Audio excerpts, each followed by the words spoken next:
Pride Fighting Championships middleweight champion Wanderlei Silva was quickly becoming the most dangerous striker in all of MMA. There it is! That's it! That's it! It was a knockout with one punch! With one punch, folks! Wanderlei Silva landed the cleanest shot of the fight!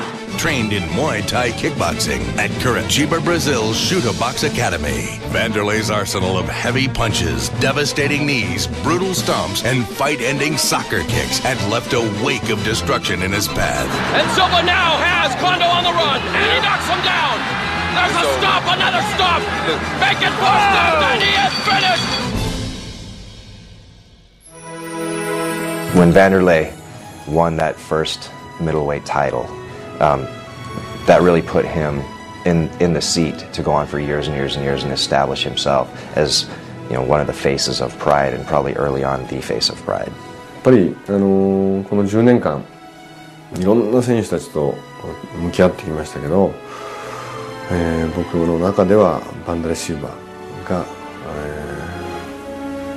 プライドを代表する、プライドっていう場所を象徴する、ファイターだとそう思います。When you look at Pride, you see Wanderlei Silva, you think of Pride. He's the axe murderer. You know, he does the thing with the hands, and everybody thinks of Pride. They see him standing in that ring, and all the highlight reels flash through your head of Wanderlei Silva's knockouts. And there's a kick by Wanderlei. Wanderlei's blasting away, and the referee stops the fight. He stops the fight. Silva taking care of business. You see it from the stare down. Some of the stare downs have scared me the first time. A couple times I saw him, I was like, whoa, this guy must be nuts. Got the shaved head, the tattoo on the back of the head. He looks like he's a killer. And in the ring, he is. Outside the ring, I've seen Wanderlei playing with his son Thor at the Chute Boxe Academy, playing and jumping around in the ring with him, and I've seen him be the family man that he is outside the ring. And then when you see him in the ring, it's like he flips a switch. You know, he's an entertainer, but man, he knows how to fight. Into the tie clinch, big left hook by Silva. Wanderlei Silva has the most vicious knees you've ever seen anywhere in the MMA world, anywhere in the kickboxing world. His knees will battle anybody out there in any sport. Oh, there's the knee. Another knee. Oh, look at that knee by Wanderlei Silva. Wanderlei, dangerous here with that knee. His ability to put the fight wherever he wants it to go. If he chooses for it to go to that spot, he makes it go to that spot. For 2 years, Silva utterly dominated every opponent that had the unfortunate fate of facing him in the Pride ring.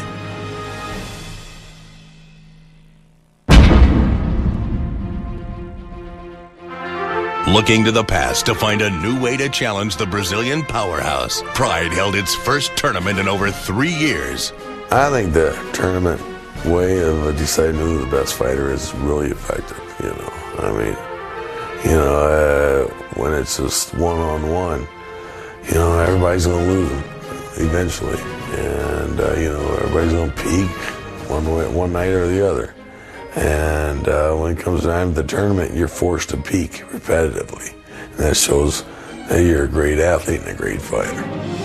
In August of 2003, world's best middleweight fighters gathered in Tokyo to find out who would become king of Pride's middleweight division. This was the most talented and dangerous group of fighters ever assembled in a single tournament. But the most intriguing possible challengers for Silva came in the form of 2 dangerous American fighters. The counter-punching knockout artist from the UFC, Chuck the Iceman Liddell, and the king of the slam, Quinton Rampage Jackson.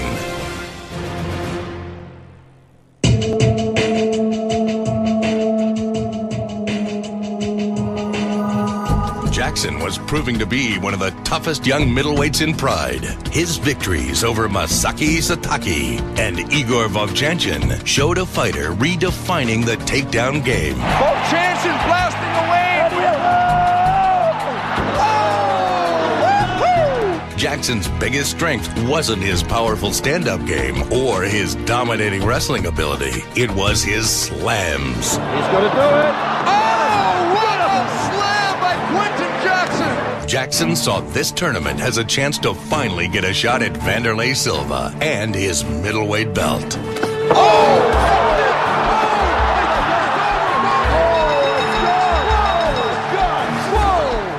his knockout of Kevin Randleman at Pride 25, Jackson called out the champion. Okay,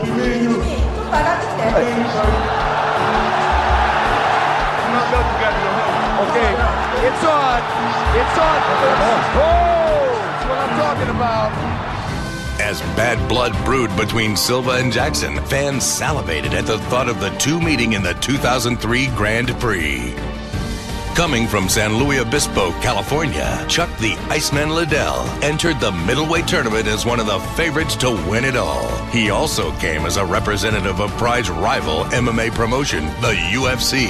Liddell was not only looking to prove that he was the top 205-pound fighter in the world, but that the UFC was the top promotion in all of MMA. I'm here in Japan today because Dream Stage Entertainment president, Mr. Saki Kibara, made some comments recently about the UFC and continued to say some things about the UFC, when in reality I had been trying to make fights between Chuck Liddell ever since he knocked out Guy Mesger here in one of the Pride events.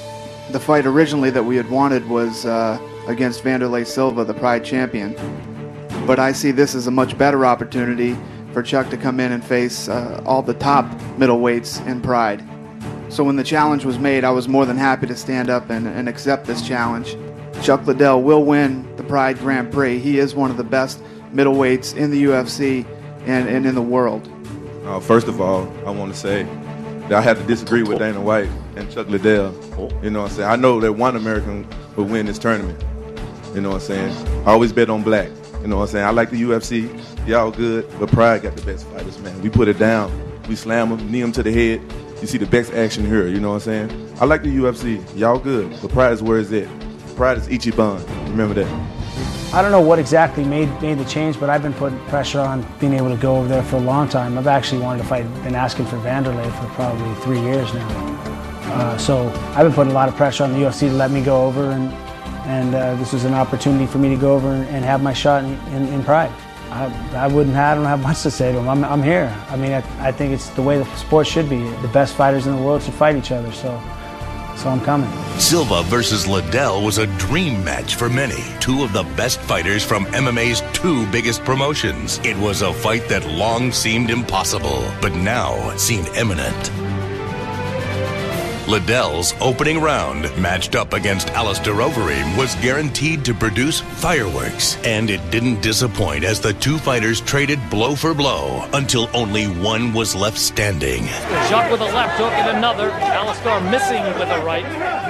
The two now back toe-to-toe, if you will. There's a knee to the body, another knee. A counter with the right hook by Chuck Liddell. And another left. Who looks to be a little hurt right now. He looks like he is hurting a little bit, but I'm sure he has been in these situations before, Dana, and bounced back. Looks like he is a bit tired, no question about it. There too. Two rights, and three. Two rights, three rights, and a knee. This could be the end of the fight. Definitely hurt. Liddell now. Chuck Liddell. Unbelievable. Liddell's knockout of Overeem further fueled the rivalry between Pride and the UFC, and a Silva-Liddell meeting in the tournament finals was just around the corner. I fight in